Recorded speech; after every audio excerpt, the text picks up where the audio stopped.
Capítulo 21. Cachorros quentes e cebolas. Harry Stevenson ganha estômago novo. Cachorros quentes e cebolas, e nunca saboreei coisa tão gostosa na minha vida. Virei-me para o homem e falei: você está querendo me dizer que, depois de não comer nada durante 30 dias, nem sequer tomar água, você comeu cachorros quentes e cebolas? Isto é o suficiente para matar até mesmo uma pessoa com plena saúde. Sim, senhora, comi 3 cachorros quentes com todos os acompanhamentos. Estava com fome e com bastante lugar para preencher.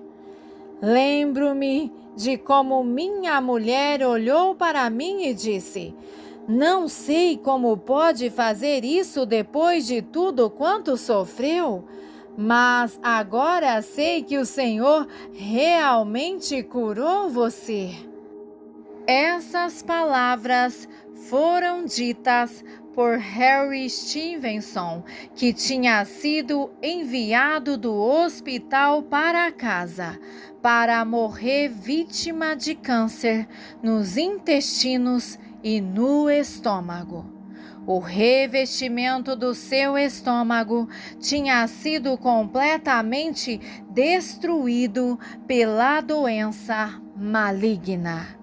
No começo, sua enfermidade tinha sido diagnosticada como úlcera nervosa.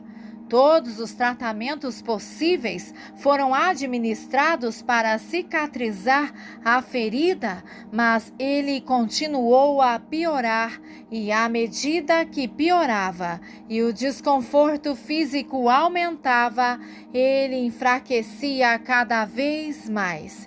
Era muito difícil para ele continuar no emprego de encanador de tubos condutores de vapor, que exigia bastante esforço na usina de aço. A enfermidade de Harry muito se prolongava. Funcionário de longa data da Companhia Carnegie de Aço em Duquesne, Pensilvânia, onde desfrutava grande estima, tinha passado no decorrer de 11 anos a maior parte do seu tempo livre nos consultórios médicos. Ninguém poderia dizer que lhe faltavam bons médicos para cuidar dele, visto que, ao todo, nesse período, uns 28 médicos tinham sido consultados. Afinal, 5 anos depois de acometido pela enfermidade que nenhum tratamento clínico fora eficaz, seu médico então insistiu em uma hospitalização. Ele preencheu os formulários necessários e Harry foi internado no Hospital Administrativo dos Veteranos em Aspinall, Pensilvânia.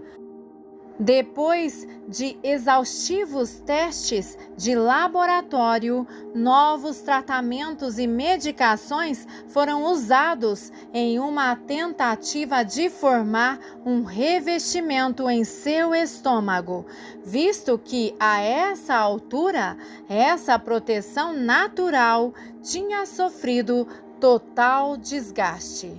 Depois de os médicos terem aplicado tudo quanto era cientificamente possível, Harry recebeu alta do hospital, sem estar melhor do que quando entrou, e no transcorrer dos 3 anos que se seguiram, sua saúde piorou com rapidez alarmante. Em um estado delicadíssimo, foi hospitalizado pela 2ª vez. Harry Stevenson já parecia um fantasma, uma simples sombra de quem tinha sido. Antes era um homem alto, robusto, com peso cerca de 86 quilos. Agora pesava somente 50 quilos. Sofria dores contínuas, a despeito dos analgésicos que tomava. Por algum tempo, sua alimentação tinha sido um copo de leite de cabra somente. Agora nem sequer conseguia reter água no estômago e, para manter-se vivo, sorvia a água de cubos de gelo. Outra vez, foram feitos testes importantes de laboratório, inclusive biópsia de amostras de tecido. Finalmente, baseado nestes testes, chegou-se a um diagnóstico firme e definitivo, e foi tão ruim quanto poderia ser: câncer no estômago e nos intestinos, sem possibilidade de cirurgia. Os 10 médicos da junta do Hospital Administrativo dos Veteranos, onde seu histórico está arquivado, não tentaram abrandar a notícia. Contaram a Harry exatamente qual era a situação, que tinham feito por ele tudo quanto a medicina podia fazer por um ser humano, mas que, na opinião deles, não havia esperança para o seu estado. Sugeriram que, talvez, se ele fosse até o Hospital do Câncer em Nova York, seria uma esperança, uma chance quase nula, algo, quem sabe, pudesse ser feito por ele ali. Foi assim que ele recebeu alta do Hospital da Pensilvânia, com os médicos lhe dando a expectativa de vida de mais um mês, aproximadamente. Doente demais para viajar e confiando totalmente na palavra dos médicos que o tinham atendido em Aspinall, nem considerou sequer a possível ida a Nova York.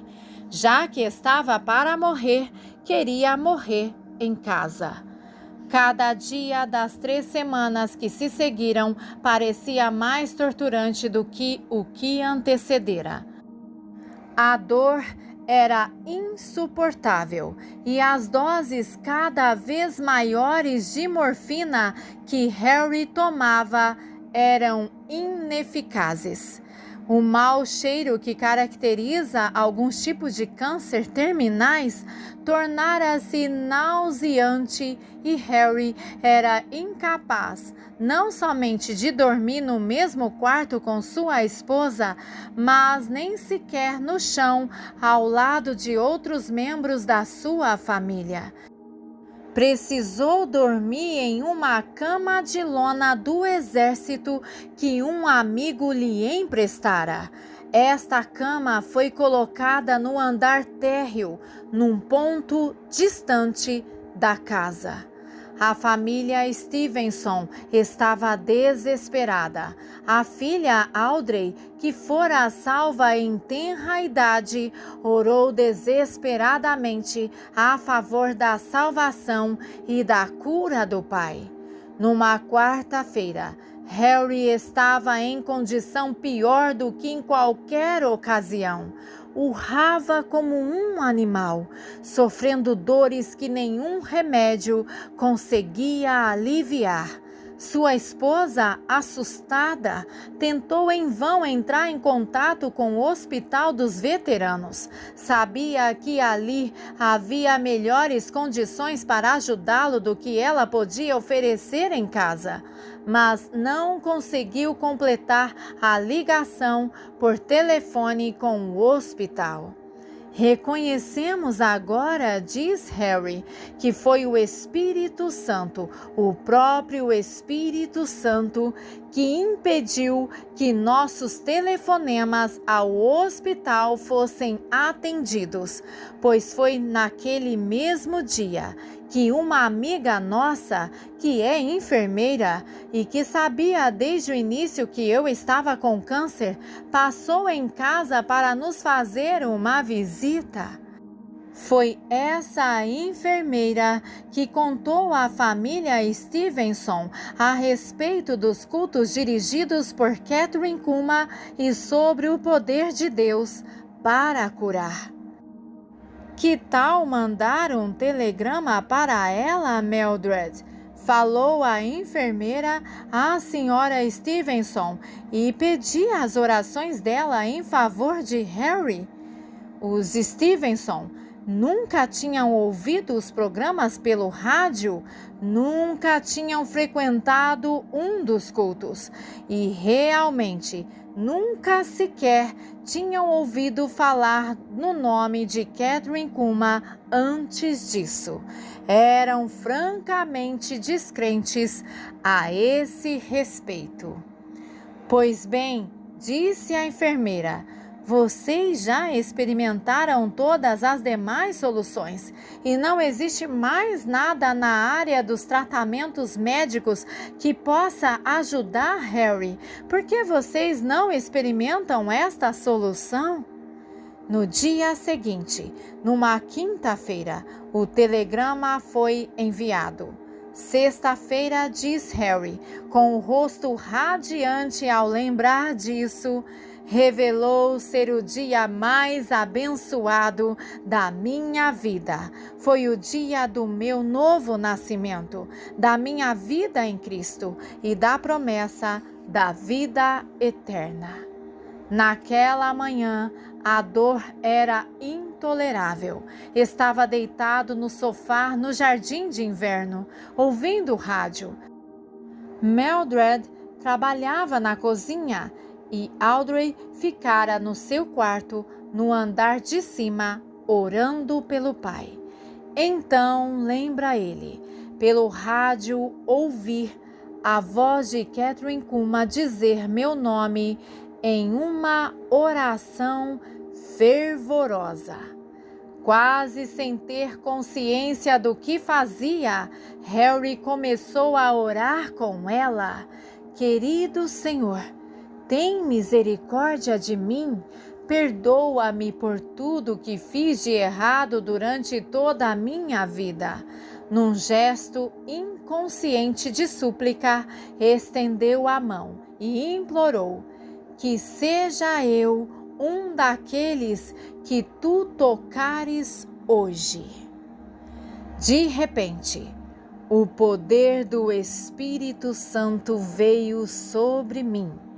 E a dor partiu instantaneamente de modo completo.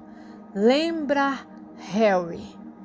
Eu comecei a tremer e soluçar e gritar alto.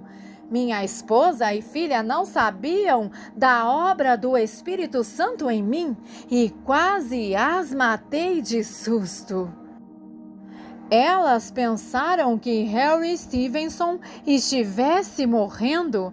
A filha, que agora é professora, subiu ao quarto, pegou a sua Bíblia e começou a orar. Mildred, em pânico, queria chamar o médico imediatamente, mas Harry a impediu. Não percebeu de imediato que era a ação do Espírito Santo que estava havendo, pois nunca passara por igual experiência, mas sabia que já não sofria dores e que verdadeiramente não estava morrendo. Achava que algo de maravilhoso estivesse acontecendo com ele e estava mesmo. Não somente ele estava recebendo para seu corpo físico a cura da parte de Deus, mas estava ocorrendo um milagre ainda muito maior, a salvação da sua alma. E então, disse ele, ouvi a senhorita Kuhlman dizer, coma em nome de Jesus. Harry ficou espantado. Comer? comer toda e qualquer coisa que quisesse, depois de ter ficado quase morrendo de fome longa e vagarosamente, e depois de 30 dias nos quais nada, nem sequer a água, tinha se mantido no seu estômago. Depois que os tremores pararam, e após o poder sobrenatural ter deixado de sacudir seu corpo, Harry virou-se para a esposa e disse: Sabe, Mildred, estou com tanta fome quanto você possa imaginar. Por favor, prepare alguma comida para mim. Respondendo ao grito de "O quê?", que ela soltou assustada, ele disse: Sim, e você sabe o que quero? Quero ovos fritos. Harry estava tão fraco que dificilmente conseguiria andar, mas esforçou-se para levantar do sofá e, com muito cuidado, caminhou até a cozinha, onde sentou-se à mesa pela primeira vez em muitas semanas. Comeu uma fatia de torrada, 2 ovos fritos e tomou uma xícara de chá. Seu estômago aceitou tudo isso e, conforme Harry diz com largo sorriso, jamais saboreei algo tão gostoso em toda a minha vida. Quando anoiteceu na hora do jantar, a esposa perguntou o que ele gostaria de comer e ele respondeu: cachorros quentes com cebolas. E com todos os acompanhamentos, pois estou com uma fome tremenda. É melhor você preparar 3. Ela os preparou e ele comeu tudo. Se eu pensara que os ovos fritos eram gostosos, aqueles cachorro-quentes eram do outro mundo, disse ele sorrindo. Mildred o olhava perplexa. Como você consegue, de repente, comer assim? Perguntou. A resposta de Harry foi simples. Porque o Senhor me tocou, disse ele.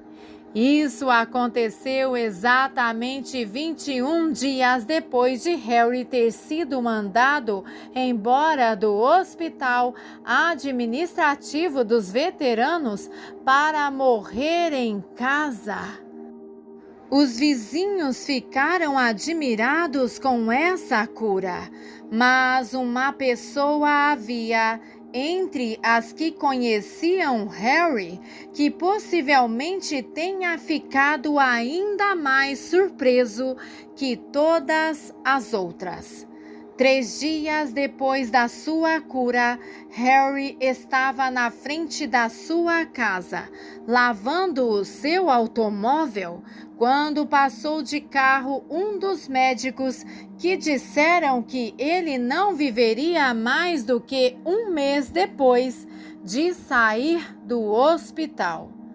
Não sou capaz de descrever a expressão no rosto daquele homem ao me ver, disse Harry com um largo sorriso. Ele ficou totalmente pálido, como giz, e olhou tão fixamente para mim que quase provocou uma colisão automobilística. O médico freou o carro, desceu e foi até onde Harry estava. O que mesmo aconteceu com você? Perguntou ofegante. Quando Harry contou-lhe que se tratava da obra de Deus, o médico ficou pensativo e depois concordou com um gesto de cabeça. Sim, disse, forçosamente foi isso, visto que nada poderia ter ajudado você. senão o próprio Deus. Harry recuperou o peso perdido e realmente não demorou muito tempo antes de chegar aos 89 quilos e precisar perder peso, porque senão teria dificuldade nas subidas e escaladas que seu trabalho exigia. Depois da sua cura, que ocorreu há 13 anos, Harry, segundo ele mesmo, se expressa: nunca mais senti sequer uma dor de cabeça. A partir daquele dia até hoje, diz ele, nunca mais precisei de médico. A única vez que consultei algum é quando sou obrigado a ser examinado pelo médico da firma para fins trabalhistas. Além disso, desse dia até hoje, sempre como tudo quanto é servido à mesa. Bem conhecido no vale onde ele mora e trabalha há tanto tempo, muitas e muitas pessoas testemunharam pessoalmente a maravilha do que pode ser chamado a ressurreição desse homem. Sua aparência de saúde renovada e vitalidade passou a ser testemunho vivo e consequente do amor e do poder de Deus. Conforme diz Harry, ser curado quando estava à beira da morte foi algo extraordinário e glorioso. Mas ainda mais grandioso, diz ele, foi ter a consciência de que minha alma tinha sido salva do pecado na mesma ocasião em que meu corpo foi curado do câncer. Depois de muitos anos de fumar, beber, xingar e de cometer todos os pecados possíveis, fui transformado instantaneamente. Fui feito nova criatura em Cristo. Meu único desejo, a partir daquele momento, foi servi-lo com todo o meu ser. E isto Harry continua a fazer. Mediante seu testemunho e sua vida transformada, já levou muitas pessoas a Cristo, inclusive toda a sua família. A história de Harry Stevenson é a história de um milagre e comprova que eu, Catherine Kuma, nada tenho a ver com essas curas, pois esse homem nunca me viu, nem sequer estava no auditório quando Jesus o tocou. Assim é o poder de Deus. Não podemos analisar Deus, só podemos aceitá-lo com gratidão e acolher na nossa vida, com ações de graças, o seu poder maravilhoso e dar a Ele todo o louvor e toda a glória para sempre. Em nossos tribunais de justiça, as causas de máxima importância são com frequência julgadas exclusivamente na base do testemunho. O depoimento de uma testemunha de reputação e competência é levado invariavelmente em consideração, e os tribunais, reconhecendo seu grande valor, não hesitam em aceitá-lo. Os milagres operados por Cristo e pelo poder do Espírito Santo ficam sendo críveis para nós, não somente por testemunho fidedigno, não apenas por testemunhas confiáveis, mas também por evidências circunstanciais incontestáveis, do tipo das que estão contidas nos registros médicos pormenorizados. Em que base, portanto, repousa a asseveração de que não se pode crer em milagres? Falta-lhes o apoio de testemunho? As testemunhas não são competentes nem fidedignas? Deve haver repúdios às evidências circunstanciais de incontáveis históricos médicos? Aqui estão registrados tipos de milagres que são comprovados tanto pelo testemunho humano quanto pelas evidências circunstanciais. Foram tão públicos que se tornaram o centro de atenção. Foram de tal natureza que excluem totalmente a possibilidade de ilusão e de fraude. O leitor deve ter observado que todas as curas registradas neste livro remontam a muitos anos. Poderíamos ter mencionado curas que ocorreram ontem ou na semana passada, mas optamos por relatar curas de longa data, e isso visando a um propósito específico: refutar qualquer ideia de que essas curas envolvem histeria passageira e, portanto, não suportam as provas impostas pelo transcorrer do tempo. Aleluia! Glórias a Deus. Amém.